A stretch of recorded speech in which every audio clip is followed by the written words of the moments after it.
जिन्हें लक्ष्य प्राप्ति का उन्माद होता है, उनके पास हर समस्या का निदान होता है। यह बात चरितार्थ की है सुषमा कराड़े ने। सुषमा बीए करने के पश्चात कुछ ऐसा कोर्स करना चाहती थी जो उन्हें शीघ्र आत्मनिर्भर बनाने में सहायक हो। इसी विचार मंथन में उन्होंने अपनी बुआ के बेटे से परामर्श लिया, जो कि रेलवे विभाग में जाने की तैयारी कर रहे थे। उन्होंने बताया कि वे विगत वर्षों से आईटीआई में प्रवेश का प्रयास कर रहे हैं, किंतु उनका प्रवेश नहीं हो पा रहा है, और उन्होंने अवगत कराया कि मध्य प्रदेश शासन ने बेटियों को प्रोत्साहित करने के उद्देश्य से आईटीआई के प्रवेश में महिलाओं के आरक्षण का प्रावधान किया है, और परामर्श दिया कि आईटीआई में प्रवेश का प्रयास करो। विचार मंथन की प्रक्रिया को आगे बढ़ाते हुए सुषमा ने अपने पिता श्री मधुकर कराड़े से आईटीआई में प्रवेश लेने के विषय में चर्चा की, तो उन्होंने जानकारी दी कि उन्होंने स्वयं भी आईटीआई में प्रशिक्षण प्राप्त किया है और उसी आधार पर उन्हें पीएचई विभाग में जॉब का अवसर भी प्राप्त हुआ है। यह जानकर सुषमा ने आईटीआई के विद्युतकार व्यवसाय में प्रवेश लेने का निर्णय लिया।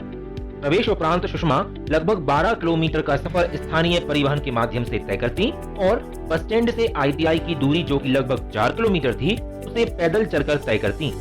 सुषमा के पिताजी जॉब के सिलसिले में अधिकांशतः गृह ग्राम से दूर प्रवास पर होते थे, जिससे कृषि संबंधी कार्यों की जवाबदेही का निर्वहन माताजी ही करती थीं। सुषमा अपने घर की बड़ी बेटी थी, अतः उन्हें घर की रसोई में भी योगदान देना होता था। सुषमा बताती हैं कि उन्होंने उस दौर में प्रातः काल 4 बजे से रात्रि 10 बजे तक अतिक परिश्रम किया।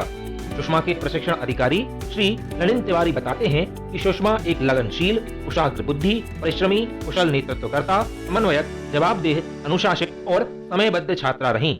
सुषमा अपने सहपाठियों को भी पढ़ाई के लिए प्रेरित करती और उनके बीच भी उनका एक अच्छा प्रभाव था।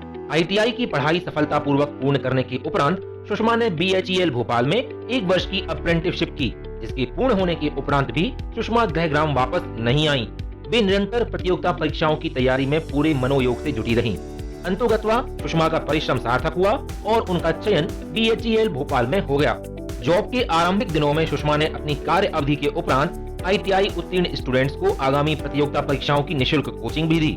उनके पढ़ाए हुए बहुत से स्टूडेंट्स एनसीएल, बीएचईएल, एमपीईबी इत्यादि संस्थानों में जॉब कर रहे हैं। सुषमा ने प्रदेश की राजधानी भोपाल में सपनों का घर बना लिया है, एक कार भी खरीद ली है। अब वे एक सर्व सुविधा युक्त, खुशहाल और प्रतिष्ठित जीवन व्यतीत कर रही हैं। उन्हें प्रतिमाह लगभग 60,000 रुपए वेतन मिलता है।